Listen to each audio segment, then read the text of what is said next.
Hi, my name is Caitlin, and I think being a part of a sport is an amazing experience. Every sport is considered a microculture. A microculture is a different group that could be classified by age, class, geographic region, sexual preference, ethnicity, race, size, occupation, hobby, and many more. There are hundreds of microcultures, and everyone in each microculture shares values which differ them from their dominant culture. Most people, regardless of their culture, are likely members of some kind of microcultural group. After thinking for a while what microcultural group I'm a part of, I realized that sports are a great example of microcultures. I have been playing soccer since I was in kindergarten, and it's been a huge part of my life since I graduated high school. I'm still currently playing soccer, but definitely not as competitively as I used to. Soccer is a microculture because there are certain qualities and communication styles throughout the game of soccer. This separates this group from the dominant culture. Soccer has numerous rules and regulations that must be followed. For those who don't know, soccer is a 90-minute game played by two teams of 11 players on each team. The main purpose of the game is to maneuver the ball with your team into the opponent's goal without using your hands or arms. By the end of the 90 minutes, you want your team to have more goals than your opponent. All soccer players share similar values and beliefs. This differentiates us from our dominant culture.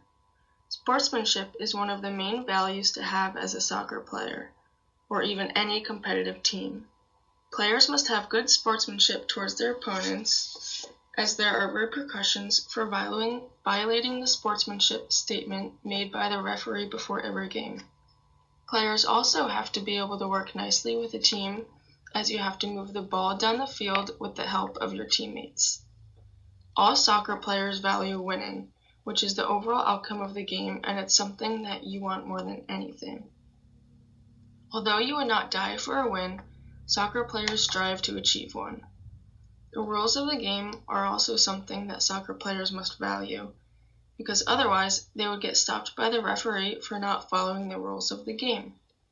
Respect is an important value for soccer players to have because a statement is made in the beginning of each game regarding respect towards other players, coaches, and referees.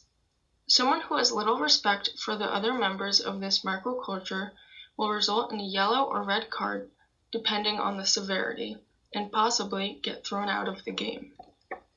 Lastly, dedication, effort, and hard work are required in order to play the sport, because you can't come because the best soccer player overnight without training and putting in time and effort into the game. This video shows the importance of our beliefs for the game of soccer.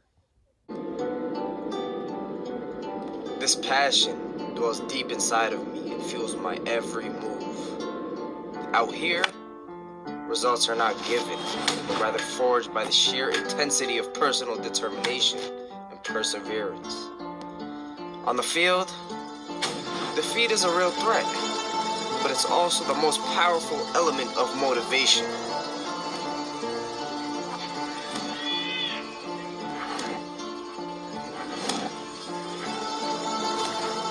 Numbers can be analyzed, predicted, graphed.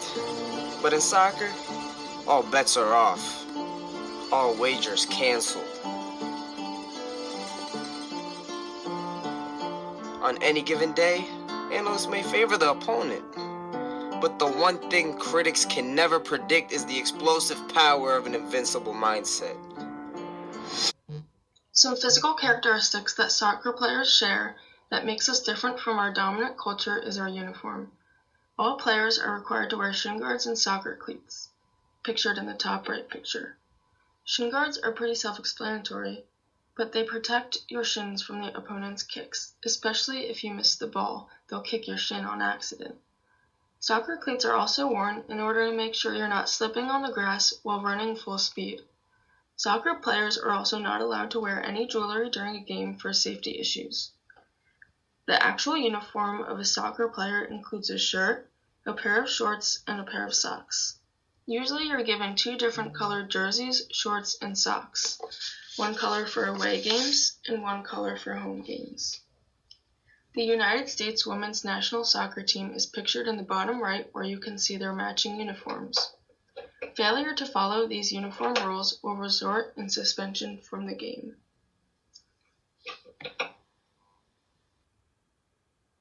Some traits that most soccer players in our microculture share include determination and motivation. This is necessary if you're competitive and striving for the win. It is also necessary in order to learn most moves and certain ways to shoot the ball, since it does take a while to perfect. You should also be athletic or fit to be able to play the game of soccer. Since the game is 90 minutes long, you have to be able to run for that long as well. Although competitiveness is not necessary to play soccer, it is helpful when you're trying to strive for the win. Most soccer players I know are highly competitive, including myself. Lastly, commitment is a common trait between players because it takes a lot of time and hard work to reach your goals. Our communication style is also vastly different from our dominant culture. That is because of the different terms we use to talk about different skills, positions, rules, and wording. Soccer skills have specific names for them, such as L-turn, the scissor, step over, the V-turn, the stop and go, and many more.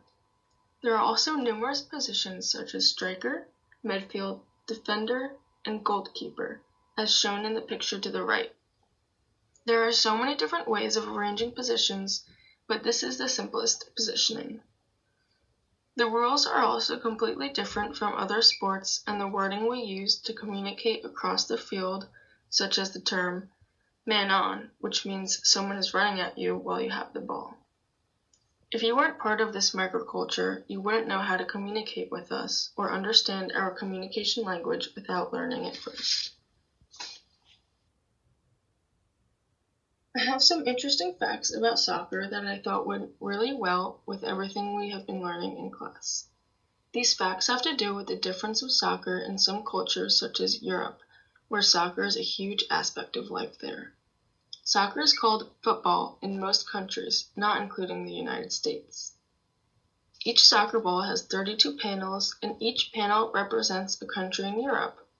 The panels on a soccer ball are the hexagons that you see surrounding the soccer ball.